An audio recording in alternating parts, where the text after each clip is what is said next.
بسم اللہ الرحمن الرحیم، السلام علیکم۔ بریکنگ نیوز ہے، اس کو اہم کہا جا رہا ہے۔ کیوں سب کہہ رہے ہیں کہ بہت بڑی خبر ہے؟ اس خبر پر پہلے ہم بات کریں گے اور اس کے بعد تھوڑا تجزیہ کریں گے کہ اصل میں کہانی کیا ہے، اس کو سمجھنے کی کوشش کریں گے کہ کیا وجہ ہے کہ اچانک اتنی بڑی خبر سامنے آتی ہے اور اس پر پھر ہر کوئی حیران ہوتا ہے کہ یہ ہو کیا رہا ہے۔ عمران خان کے خلاف اقدام قتل، جعلی رسیدوں اور دیگر ضمانت کے کیسز میں 15 اپریل کو سیشن عدالت طلبی کے معاملے میں اڈیالہ جیل حکام نے بانی پی ٹی آئی کو پیش کرنے کے لیے خصوصی سیکیورٹی مانگ لی۔ خصوصی سیکیورٹی چاہیے جی عمران خان کو پیش کرنے کے لیے۔ عمران خان کی سیکیورٹی کے لیے اڈیالہ جیل حکام نے خصوصی گارڈز مانگ لیے۔ سپرنٹینڈنٹ اڈیالہ جیل کی جانب سے سیکیورٹی کے لیے خط لکھا گیا ہے باقاعدہ۔ اب آپ یہ دیکھیے، اس کو کہا جا رہا ہے بہت اہم پیش رفت ہے۔ کیوں کہا جا رہا ہے؟ دیکھیے، عمران خان کے خلاف تو درجنوں کیسز ہیں، تقریباً لگ بھگ 200 کے قریب تعداد ہے، اور جتنے کیس ہیں وہ اب تک جب سے عمران خان گرفتار ہوئے ہیں تقریباً 2 سال ہونے لگے ہیں۔ اب اگست میں 5 اگست کو پورے 2 سال مکمل ہو جائیں گے۔ تب سے لے کر آج تک کبھی عمران خان کو کھلی عدالت میں پیش نہیں کیا گیا، کبھی ان کو سامنے نہیں لایا گیا۔ اور جب بھی کسی عدالت نے کہا کہ جی یہاں پر پیش کریں، چاہے وہ ہائی کورٹ ہے، چاہے سیشن کورٹ ہے، کوئی بھی عدالت ہے، کیونکہ اتنے کیسز ہیں، تو کہا گیا کہ جی ہم نہیں لا سکتے، سیکیورٹی ایشو ہے۔ پھر آگے جا کر معاملہ دب گیا، نہیں پیش کر سکتے، حتیٰ کہ انٹرنیٹ کے ذریعے بھی نہیں پیش کر سکتے، ویڈیو لنک کے ذریعے بھی نہیں پیش کر سکتے۔ سپریم کورٹ میں پیش کیا تھا ویڈیو لنک کے ذریعے، کیونکہ عمران خان کی ایک درخواست تھی، اور اس میں تصویر سامنے آئی، کچھ سیکنڈ کی ویڈیو آ گئی، تھرتھلی مچ گئی تھی کہ یہ کیسے ہو گیا۔ تو عمران خان کو اٹک جیل سے جب اڈیالہ جیل لایا گیا تھا، تب ان کی ایک بلر سی تصویر آئی تھی، تب بھی بڑا مسئلہ کھڑا ہو گیا تھا۔ ایک ان کی جیل سے تصویر آئی تھی، تب بھی بڑا مسئلہ ہو گیا تھا۔ تو کبھی بھی کسی بھی عدالت نے کہا ہو، سپرنٹینڈنٹ جیل نے کہا ایسی کی تیسی، ہو ہی نہیں سکتا کہ ہم کھلی عدالت میں عمران خان کو پیش کریں۔ کیوں؟ کیونکہ جب لایا جائے گا، چاہے آپ سارا علاقہ بند بھی کر دیں، وکیل تو وہاں پر ہوں گے، کھلی عدالت ہوگی، وکیل کو آپ نہیں روک سکتے۔ پھر رپورٹرز کو کیسے روکیں گے؟ چلیں ان کو بھی روک دیں گے، وکلا ہوں گے، کہیں کوئی پکچر، کنٹرولڈ ماحول اس طرح کا نہیں رہے گا۔ چھتوں پر کہاں آپ لوگ تعینات کریں گے، کیا کریں گے؟ تو لہٰذا جتنی بھی عدالتیں لگی ہیں وہ جیل میں ہی لگی ہیں۔ یہ انوکھا ٹرائل ہے، پاکستان کی تاریخ میں ایسا نہیں ملے گا آپ کو۔ میاں نواز شریف صاحب کے حوالے سے تو بات ہے نا، 60-70 لوگ ان کو ملتے تھے جا کر صبح سے شام تک جناب، اور وہ کھلی بیٹھک میں بیٹھے ہوتے تھے۔ وہاں ماحول اور تھا، میاں نواز شریف صاحب کھلی عدالت میں پیش ہو رہے ہوتے تھے۔ عمران خان کو نہیں پیش کیا جا رہا، ان کی ایک تصویر سے خوف ہے، نام سے خوف ہے، لہٰذا سوال ہی پیدا نہیں ہوتا تھا کہ عمران خان کو پیش کیا جائے۔ اب سپرنٹینڈنٹ جیل خط لکھ رہا ہے کہ جی ہمیں سیکیورٹی چاہیے، ہمیں اسپیشل گارڈ چاہیے، کیونکہ عمران خان کو کھلی عدالت پیش کرنا ہے۔ یہ میں آپ سے عرض کر دوں، ایسا خط پہلی دفعہ آ رہا ہے۔ اب کیا واقعی عمران خان کو کھلی عدالت میں پیش کیا جائے گا؟ یہ بہت بڑی پیش رفت ہوگی کہ عمران خان منظر عام پر آ رہے ہوں گے لگ بھگ 2 سال کے بعد۔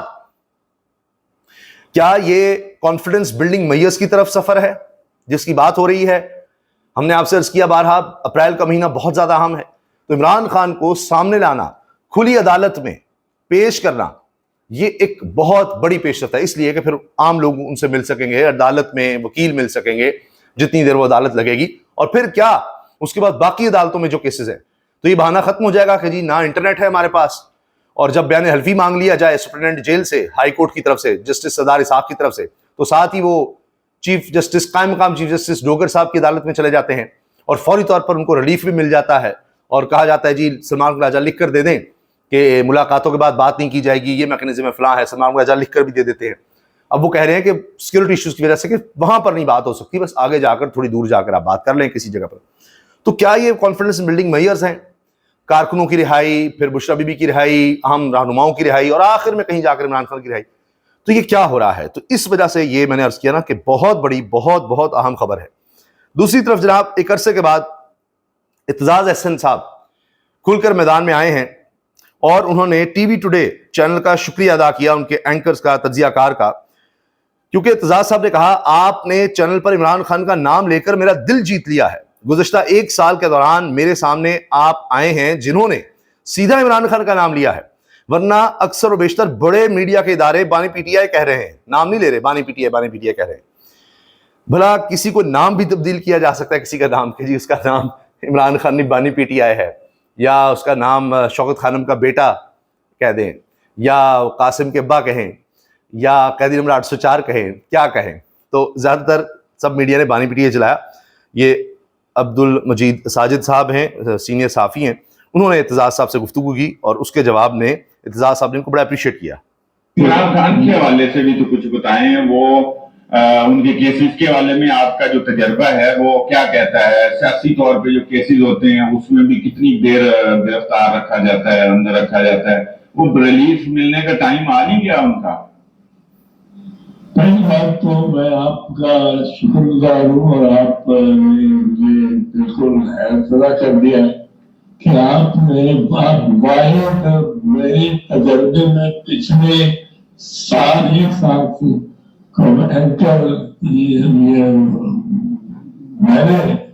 میرے تجربے میں سامنے آئے جو آج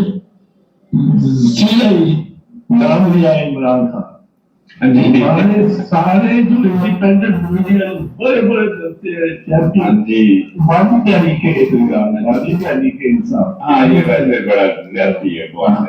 یہ گاندھی کا نام ہے, ہم اس نام سے بٹھانا جانا چاہیے, اس کا آپ رکھتے یہ اپریشیٹ کیا انہوں نے, کہ یہ کیا ہے, اس کا نام آپ بانی پی ٹی آئی رکھ دیں, نام چینج کرتے ہیں. بڑے بڑے لوگ خوف کھاتے ہیں عمران خان کہنے سے, نام لینے سے. یہ عجیب و غریب خبر چلی ہے. ویسے کیسے کیسے لوگ چونا لگاتے ہیں.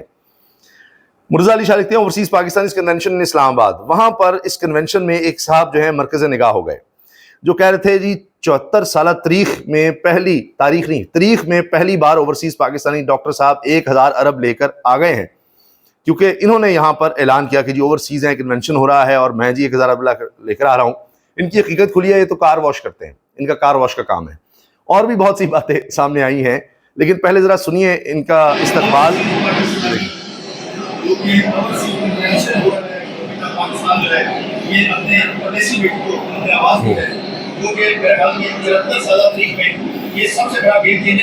اچھا,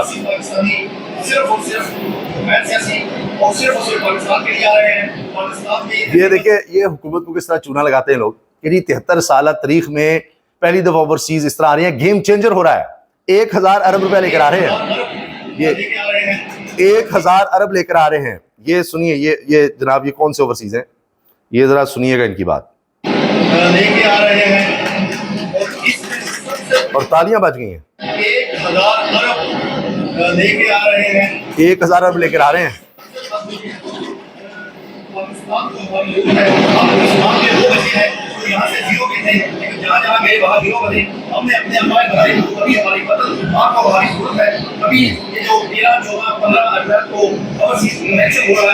دیکھیے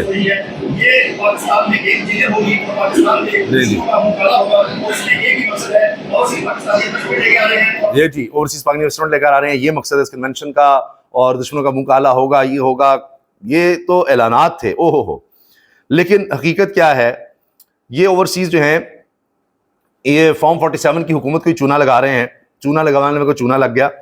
کہتے ہیں جی 1000 ارب لے کر آ رہے ہیں, ہم نے باہر اپنے امپائر بنائے ہیں, اور پھر ان کو پروٹوکول آپ دیکھ رہے ہیں کس طرح مل رہا ہے, کیا ہو رہا ہے. لیکن یہ دوسری طرف کہتے ہیں کہ جی میں تو گاڑیاں دھونے کا کام کرتا ہوں. یہ آپ سنیے گا ویڈیو, یہ دیکھیے. ملک کے واقعے سوال سن کے مجھے تو, میں ایک مزدور تھا اور مزدور ہوں جو 30 سال پہلے اس ملک میں آیا. ابھی میرے خیال میں یہ آپ نہ چل رہے ہیں, ہمارے کلائنٹ اس طرح ہم اس چلتے ہیں, کیونکہ یورپ ہے نا, یہاں کلائنٹوں کا رکھنا پڑے گا. ابھی یورپ ہے, یہاں کلائنٹوں کا خیال رکھنے کا. میں مزدور تھا, مزدور ہوں, یہ کار واش کا بزنس ہے. تسلی کرتے ہیں آپ چھاپا لگایا ہے, ہم آپ کے چھاپے کا بتا دیں ملنے آئے تھے, لوگ صاحب وہاں تو کیا کرتے ہیں, آج ہم نے دیکھا نہیں جی نصر صاحب یہاں کیا کرتے ہیں, یہ کار واش کا بزنس کرتے ہیں. اچھا, انہی کے بارے میں جو صحافی ہیں, پھر صحافی تو صحافی ہوتے ہیں, وہ پہنچ جاتے ہیں. رضی طاہر لکھتے ہیں یورپ میں گاڑیاں دھونے والا, بیلجیم کی حکومت سے بے روزگاری الاؤنس لینے والا, میٹرک فیل اوورسیز پاکستانی جس نے حکومت کو ماموں بنا دیا, دعویٰ کیا کہ وہ ڈاکٹر اور بڑے سرمایہ کار ہیں, لیکن حقیقت میں بیلجیم میں کار واش پر کام کرتے ہیں. اوورسیز پاکستانی کوئی شک نہیں ہے, پاکستان کا سرمایہ ہے, پاکستان سے بے انتہا محبت کرتے ہیں, لیکن پھر ظاہر ہے ایسے لوگ بھی بیچ میں ہوتے ہیں. جس طرح پاکستانی قوم ہے, پوری قوم محنتی ہے, بہت صلاحیتیں ہیں ان میں, لیکن کئی کئی یہاں پر بھی آپ دیکھتے ہیں دھوکے باز, دغا باز عام آپ کو نظر آ جائیں گے.